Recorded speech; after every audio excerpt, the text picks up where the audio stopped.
Sudah ada dua bank BUMN yang mengumumkan rencana ekspansi ke dunia metaverse. Demikian juga dengan bank swasta dan juga bank di dunia global. Tapi seperti apa regulator bersiap untuk menjawab kemajuan teknologi yang tidak bisa terhindarkan lagi? Kita akan coba bahas singkat dalam hijrahnya bank-bank ke negeri metaverse. Kita langsung ke slide yang pertama. Setelah pandemi memasuki negeri ini, bank mulai dari big caps hingga bank mini berlomba-lomba menjadi bank digital. Tapi kini metaverse dinilai sebagai teknologi yang sangat potensial bagi perbankan. Terutama setelah sosial media sebesar Facebook bertransformasi menjadi meta. Akibatnya, bank-bank kini juga tertarik menjajal dunia metaverse. Sudah ada dua bank BUMN yang menyatakan rencana pengembangan bisnisnya di metaverse, yaitu ada Bank Negara Indonesia dan juga Bank Rakyat Indonesia atau BRI. Bank-bank plat merah ini bertujuan menawarkan pengalaman baru kepada nasabah dengan menghadirkan berbagai layanan perbankan. Kalau menurut Direktur IT dan Operasi BNI, YB Haryantono, BNI akan menggabungkan 3 teknologi terkini yaitu virtual reality atau VR, augmented reality atau AR, dan juga artificial intelligence atau AI. Jadi bukan hanya service digital, nantinya di dunia metaverse ini akan ada cabang digital, produk digital, layanan digital, dan menghubungkan antara dunia virtual dan dunia nyata. Sama seperti yang disampaikan oleh Direktur Bisnis Consumer BRI Handayani. BRI akan menghadirkan cabang virtual di metaverse yang bisa diakses dari mana saja. Ya tujuannya jelas ya, untuk menjangkau masyarakat lebih luas lagi sehingga mendapatkan lebih banyak lagi nasabah.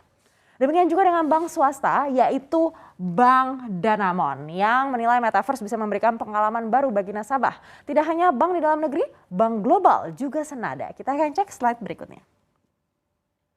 Di global, JP Morgan menjadi bank besar pertama yang membuka ruang virtual di Decentraland berbasis blockchain namanya Onyx Lounge. Pengguna bisa membeli tanah dalam bentuk NFT dan juga bertransaksi dengan mata uang kripto Ethereum.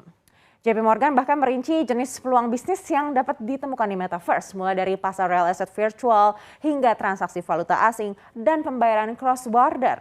Demikian juga dengan bank-bank di Korea Selatan. The Industrial Bank of Korea atau IBK ini berencana memasuki dunia metaverse dengan platform Cyworld. Nah, demikian juga dengan NH Nongyup Bank yang rencananya di bulan Maret ini juga akan meluncurkan cabang di metaverse.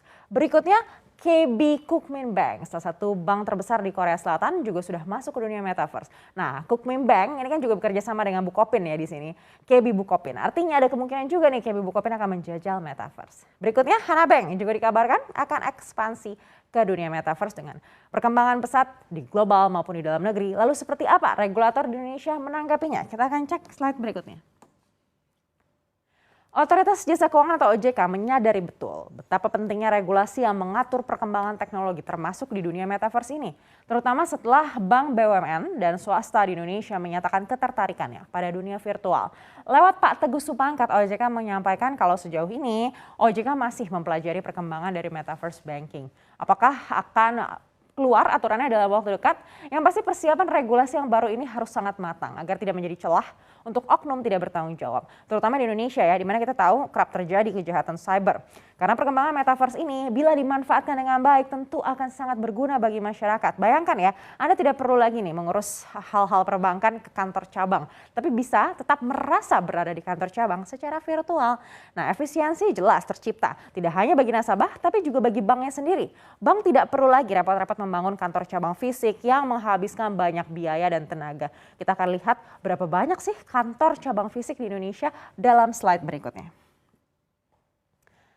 Kita akan lihat data kantor bank dari tahun 2012 kalau kita bandingkan dengan tahun 2021 menurut data dari Bank Indonesia dan data dari OJK. Jadi kalau kita lihat di 2012 ini menurut Bank Indonesia, ini kantor bank umum itu jumlahnya ada 16.625 bank. Sedangkan kantor bank perkreditan rakyat itu jumlahnya 4.404 bank ya. Lalu kita lihat di 2021, kalau menurut data OJK ini sudah naik ya berkali-kali lipat tentunya dari 2012 ke 2021.